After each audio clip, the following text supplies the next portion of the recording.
Good afternoon, everybody, and I'm going to talk about the basics of scanning and beyond.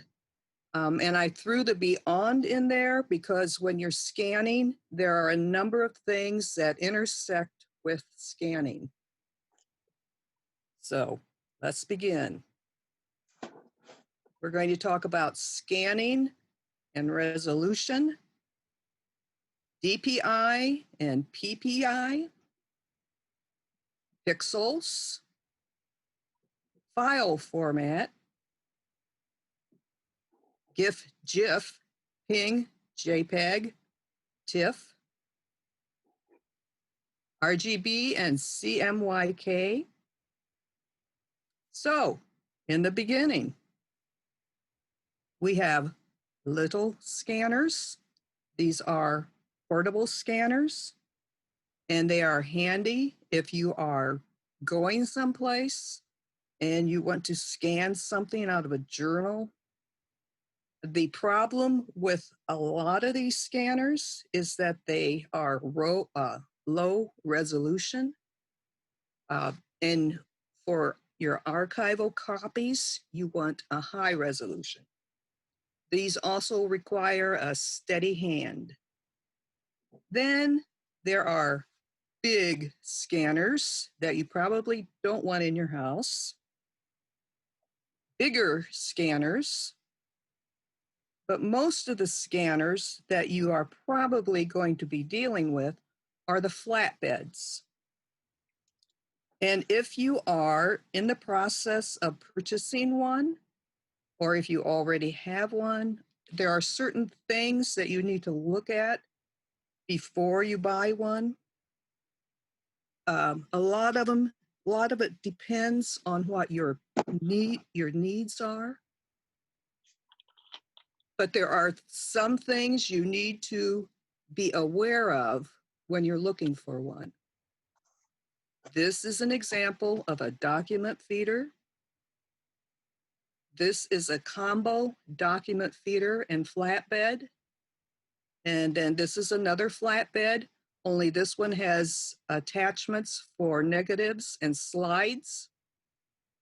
And when you look for what you need, I do recommend that you find a scanner that allows you to be the boss. You kind of want to stay away from smart scanners. You want to make sure you have a scanner that you can change the settings on. And it's very important that you have a scanner that allows you to scan at least over maybe 1200 DPI. If you want a scanner, you've got a lot of negatives or slides, you need to really look at what they say about that product. Some scanners have the ability to scan negatives in their lid, but a lot of those are just for 35 millimeter. And anybody that's ever had a piece of negative film in their hand knows that there are more than just 35 millimeter out there. Hopefully you all remember the days of when there were negatives. But there is a website, www.cnet.com. It is a consumer report sort of, and it goes into technology things like televisions and cameras and scanners. And they will test these scanners and they will list what they do. They will list what they don't do. It's a very good website to go to when you're looking for something. Now, this will be an interesting thing because I am not able to demonstrate how to use a scanner. So I'm going to be talking my way through it. When we scan something, we set 3 settings. We will choose a high resolution of no less than 300.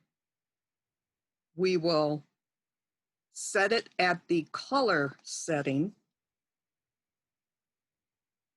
and we will set it to save the image as a TIFF.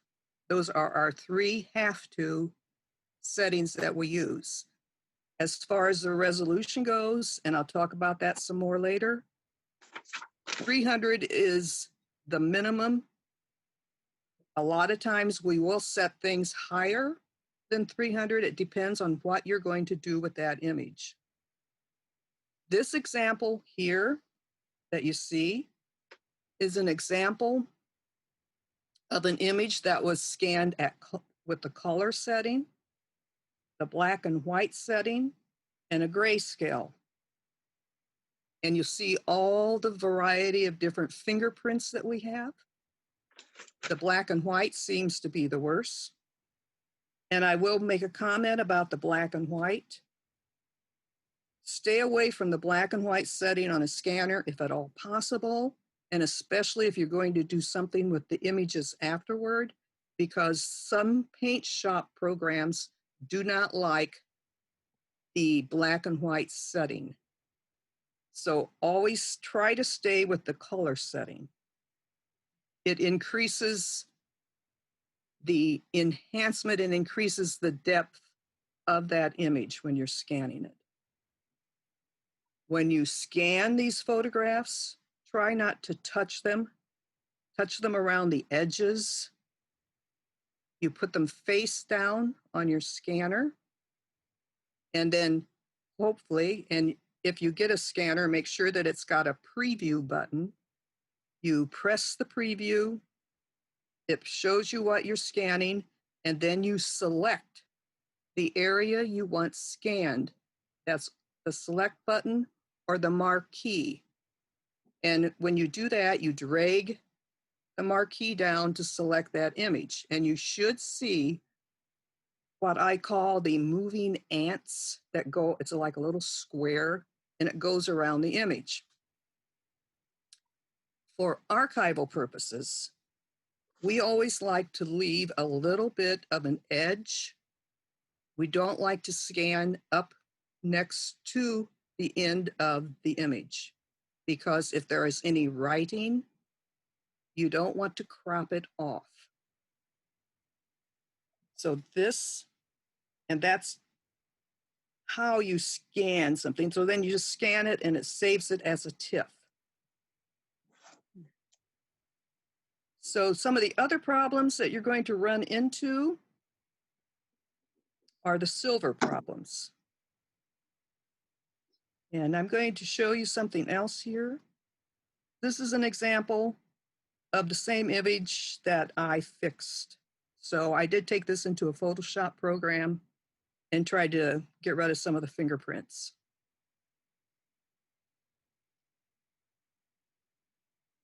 The silver highlight degradation problem. If you have a photograph, you probably have this problem. After a number of years, your photographs are going to start getting this silver glow on them. And here's some on the bottom, here's some on the shoulder, and there's some up in her hair. This is a problem that is not an easy fix, and the scanner will enhance that. So your best solution is to scan it, put it away, put the original away in a box, and get it out of the light and get it out of the air. And then you can take this image, make a copy of it, and try to fix it to your best ability. But this is a problem that there isn't too much you can do about it. But just so you're aware, the scanner does enhance that problem. Another issue that you might run into when you scan is the moire pattern. Here is an example. This is a church, and this church was in a yearbook. And what you run into when you're doing scans from a yearbook or a newspaper or anything that might use a lower quality paper you're going to have something that probably looks like this with all those little squares in it. That is the pattern. There isn't too much that can fix this. There are some options that will lessen that look. And one of the options is on the scanner. And I do recommend, normally I say don't use any of the settings that are there. Like some scanners have a contrast button, or they have a threshold button, or they have a descreening button. Don't use that, because a scanner is for scanning. If you want to enhance your photographs, take them to a paint shop program and do it there. However, in this case, there is that descreening, a descreening button. And if you use that when you have this pattern, it might take care of some of it. But what it does is that it blurs it. So you have a choice between a blur or the pattern. If you take it to Adobe Photoshop to try to fix it, you can use one of the blurs filters to try to fix it. There is also, and I have to thank someone who wrote to me about this, there is a program called Fast Fourier Transform. And I believe it's either the Air Force or the Navy that uses it. It's FFT. And if you want to, sometime you can go into a YouTube video and you can see a demonstration of how this works. But it is my understanding that there are plugins to Adobe and there are plugins to GIMP, although I have never used them. But I have seen it demonstrated and it looks interesting, and it does sort of get rid of this pattern. But so that is that pattern. Something else you might run into when you're scanning, and I'm sure that you've all seen these. Usually they are a reunion, a photograph of a reunion or a get-together or veterans, and they're these really long panoramic photographs. Well, the problem with trying to scan these is that usually these are bigger than the scanner, because most scanners are around 8 by 10. Some of the document feeders are a little bit bigger. The combos are a little bit bigger, but still you have to scan these in sections. And you scan them in sections and you overlap the edges so that, for instance, in this one, this is going to overlap this, and whatever program I use is going to match those pixels and stitch them together. So in the end, what you have is what you began with, is this image. This particular image was scanned under the glass because we don't normally take our photographs out of this glass, especially if it's not ours. There is a program that Microsoft has put out, and it is called Image Composite. Image Composite Edition, or ICE, and it's free, and it stitches these photographs together. Adobe Photoshop also stitches together. So that is another problem you might see when you're scanning. What you do with the photograph after you scan, I'm not sure. You have to put it in another large frame, I guess. So now let's talk about resolution, DPI, and PPI. On your scanners, a lot of scanners have the word DPI and PPI. Some of them just have DPI.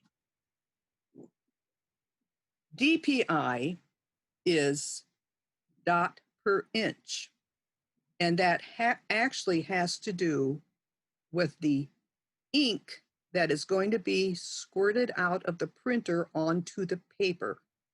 That's a DPI, even though a lot of scanners will have that verbiage. But what you want to remember is, regardless of whether the scanner says DPI or PPI, it's always 300 or more. That is your setting. And this is an example of what a dot per inch looks like close up. PPI, on the other hand, is a pixel per inch. This is a close-up of this area over here. And you'll notice that they're little teeny squares all together. Sometimes you will probably maybe want to go to a Photoshop program and touch these up. And it's very hard to work with something that's square when you're working with a round brush. But anytime you scan something, it's going to change it into a digital image, and that's going to make it have pixels. Something else, you might have something sometime that's not going to exactly fit on a scanner, and it's always handy to have a camera. I always like to have, actually we have a volunteer who has a nice camera, and he occasionally will take a shot for us with a higher resolution on his camera than what you can normally get on some cameras. And he can save them on his camera as a TIFF. So remember, you can always use a camera. Just kind of watch the megapixel. And remember, the higher the megapixel, the higher the price of the camera. But it's important.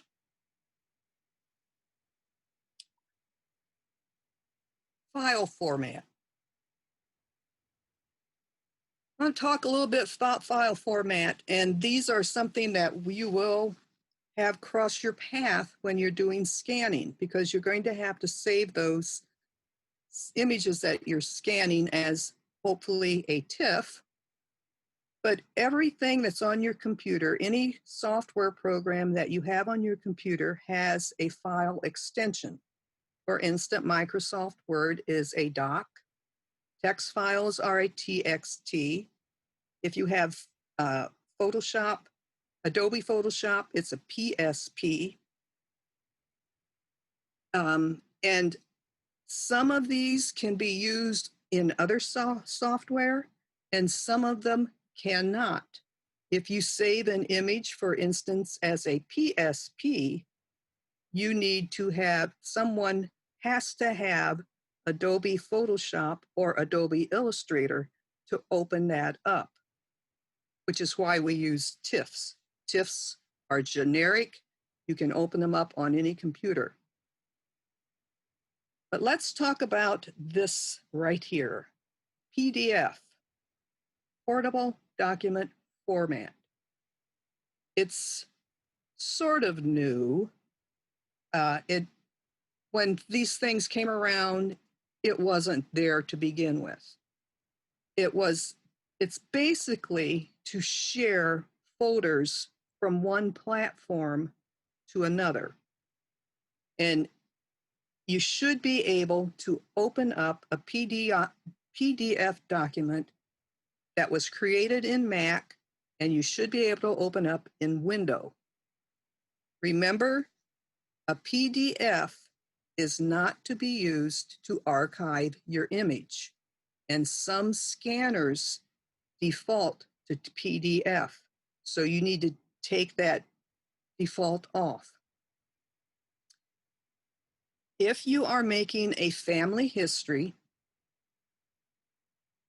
out of whatever, Microsoft Word, maybe, and you are putting images in it, then you can save it as a PDF, that entire document that you're creating, because nowadays a lot of printmakers request that you put it in a PDF.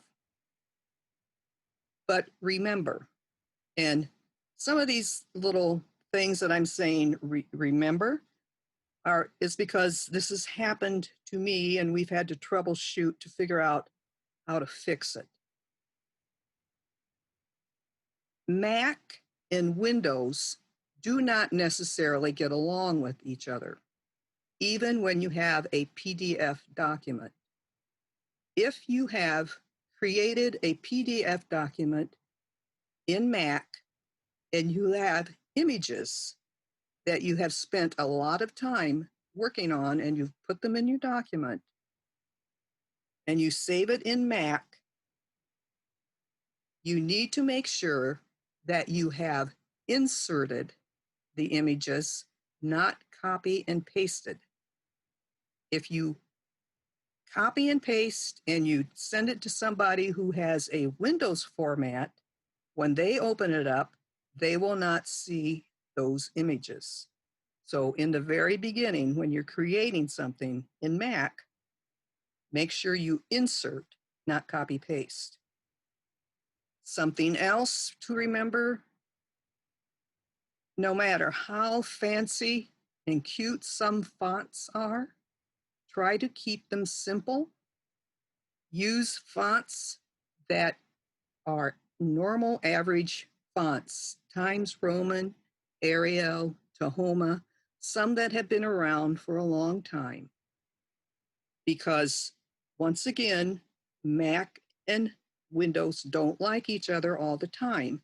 And when you open a document up that has some cute, unusual fonts in it that have been created in Adobe or have been created in Mac or Windows, the other platform will open them up and change them to garbage. So they don't always work hand in hand. So that's a little bit of a background on PDFs. They're wonderful. You can pass them from computer to computer, but they do have little glitches here and there. So you're scanning your photos, you're doing all these lovely things, and maybe you want to do something else with the photos when you get them scanned. And there are 4 file extensions I want to talk about that you might use for your images. One of them is a PNG, a portable network graphic. And this one is good if you want to post your images online.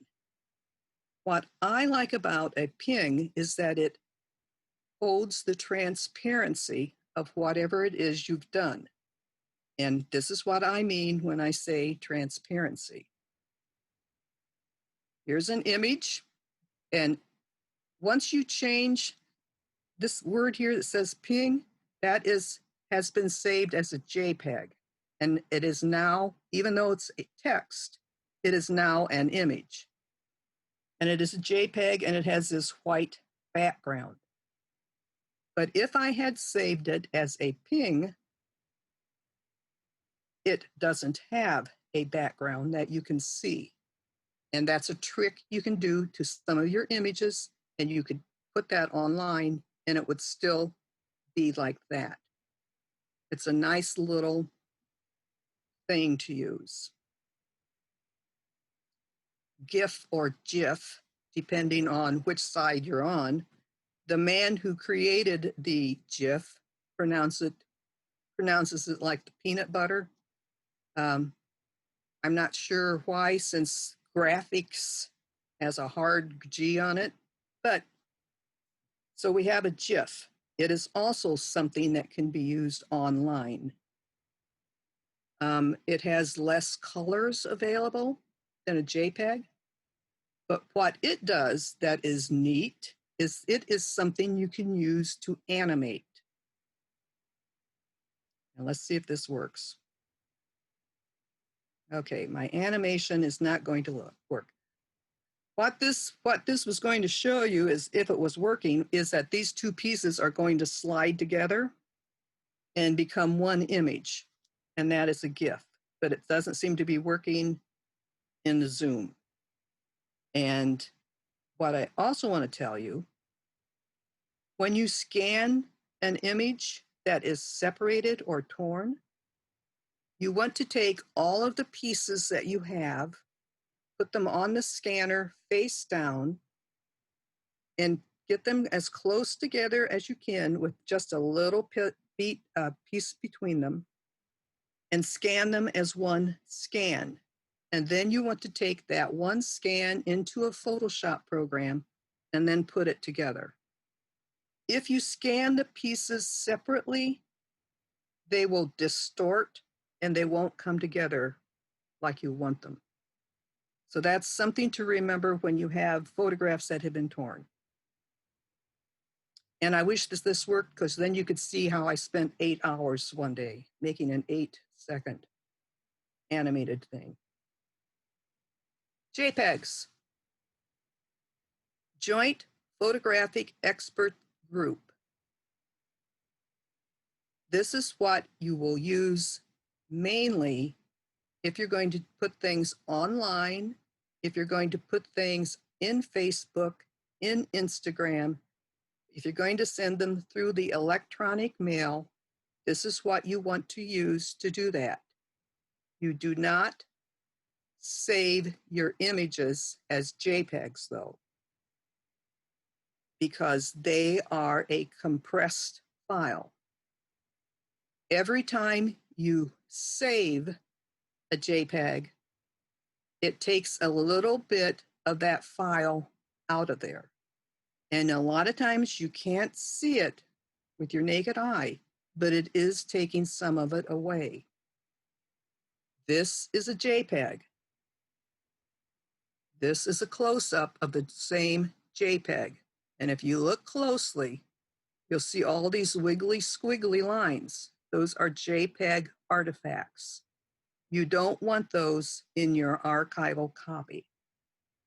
You can take your TIFF and you can reduce it down. You can save it as a JPEG, but you always want the initial thing to be a TIFF. A TIFF. TIFF is a tagged image file format. It does not compress. It does not lose any of the bits and pieces of the image. It will save your things with huge files. And once again, save your images at no less than 300. Up that, if you're going to enlarge it, maybe you want to send it to a printmaker to have it put in your book, then you will want to have that image larger. You want to have a high resolution on the images that you send to be printed.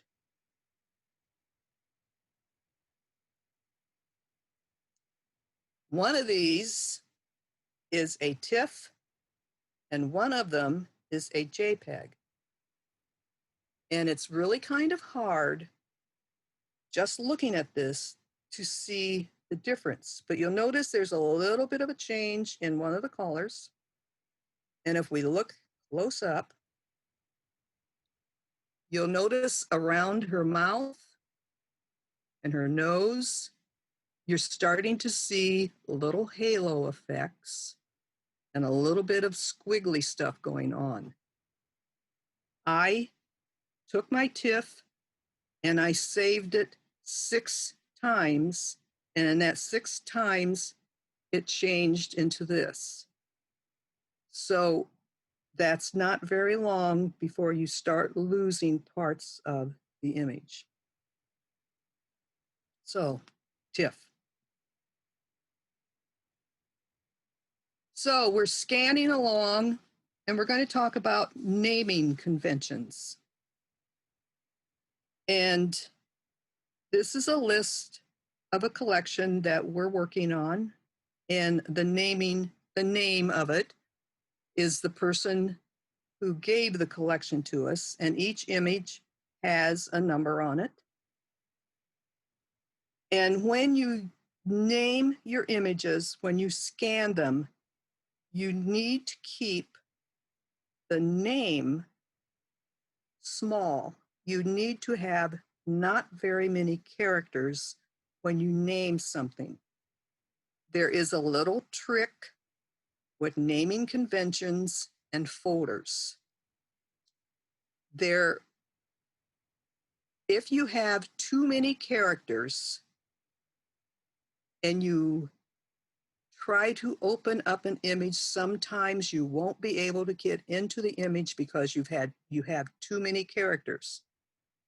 So for instance, you have a folder of Hilda Bumgardner.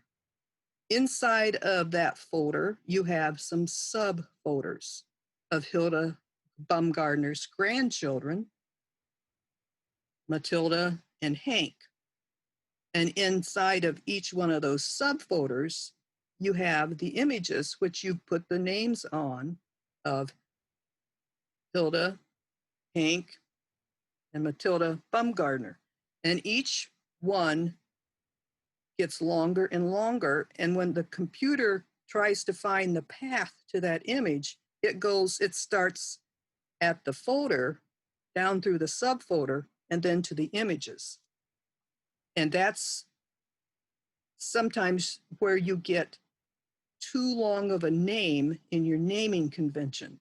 So in this case, you want to watch how you're naming those images.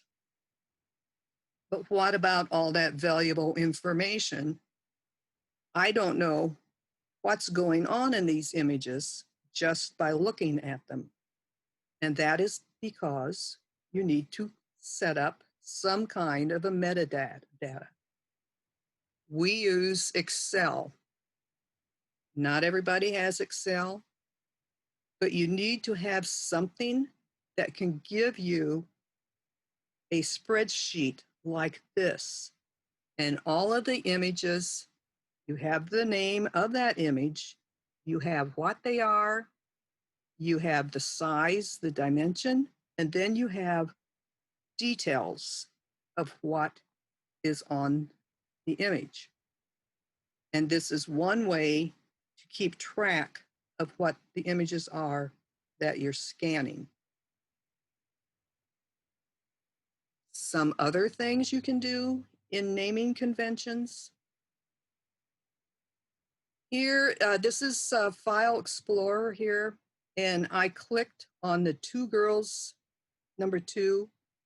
You go into Properties.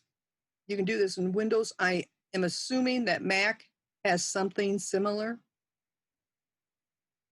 Go into the properties of that image,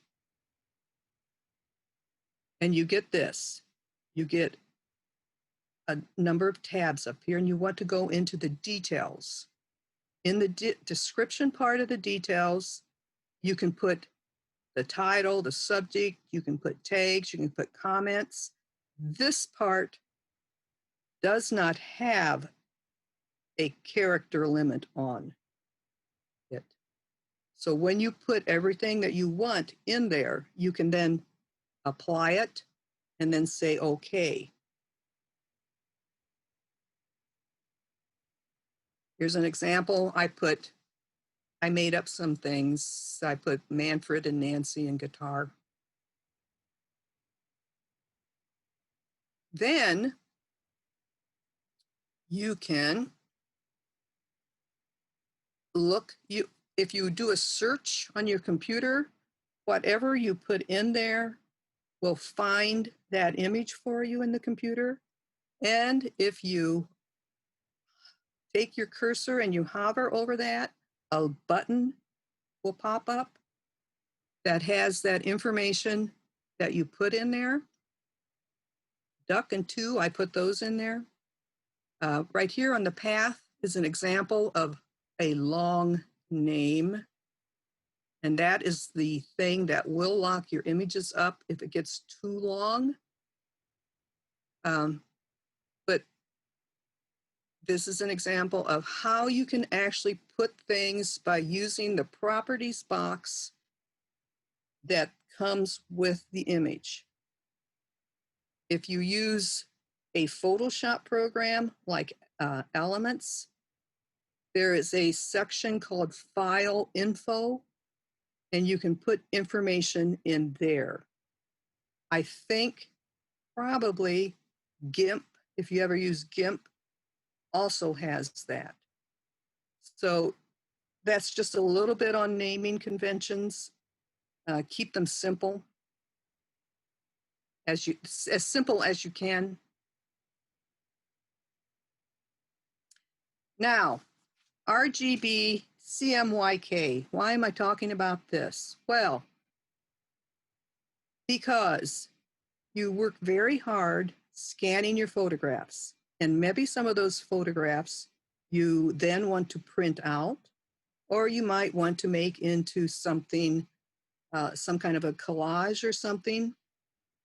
So you work really hard and you get it all in order, and then you print it, and you're very happy with what it looks like on your computer. And then you print it, and it's not like what you see on your computer. And that is because printers use RGB, which is red, green, blue, and light. No, I'm sorry. Computers use RGB and light. Printers use CMYK, which is cyan, magenta, yellow, and black. Those are pigments. And there is no light in a printer. So the colors that you use are not going to look the same that they do on your computer as they do when you print them. So just remember that. I have not had luck calibrating my computer to match a printer. I usually, if I have to adjust anything, I adjust it at the printer where there are a lot of ways to adjust a printer to match the color that I want. I have occasionally gone back and tweaked the image, but just so you know, that's something that happens when you are done scanning and you want to print them again. They won't look like what you see. So we are done scanning. We've got all these images that we've scanned of our family, and we're going to put them in a book, and we're going to have them published, and we're going to be really happy with them. And we have scanned not only photographs, but we have scanned letters and documents. And this letter that's on this page, a little tip when scanning letters, and I don't know if you can see this or not, but you can tell that there is a bleed through from the page on the other side. One of the things that we do, because when you scan letters, and some of that paper they used is so old, and sometimes they wrote with pencils, it's really hard to read those. We just take some good old black construction paper and put it over the paper and scan it. And the light from the scanner doesn't go all the way through.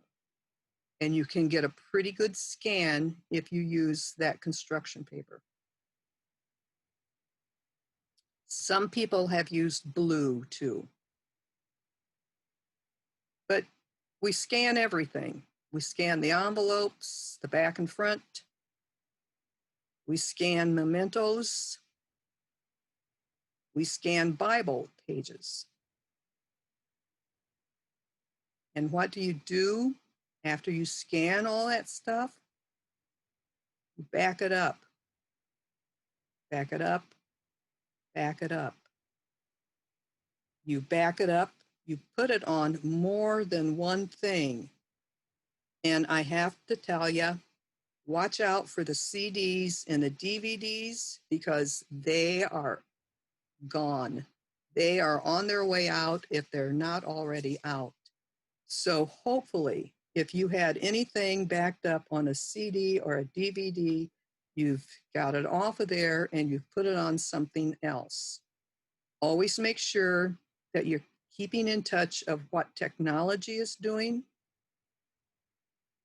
Thumb drives, not a good idea to back things up on a thumb drive. It's okay to put things on a thumb drive, but they do get corrupted pretty easily. So take them off of there as fast as you can. There are portable external hard drives, and they're getting to be less and less expensive, and they hold a lot of space. A lot of them, you can get some that have terabytes on them. This is another example of an external. And then there is the cloud. And I do recommend that you back up your things, have more than one backup copy. Put them on different kinds of formats. And always remember to watch technology and how much it's changing. And back up. So before you back up, you need to start scanning. And it's really pretty simple. And I think it's, in the end, very rewarding to have the digital copies of something that you treasure.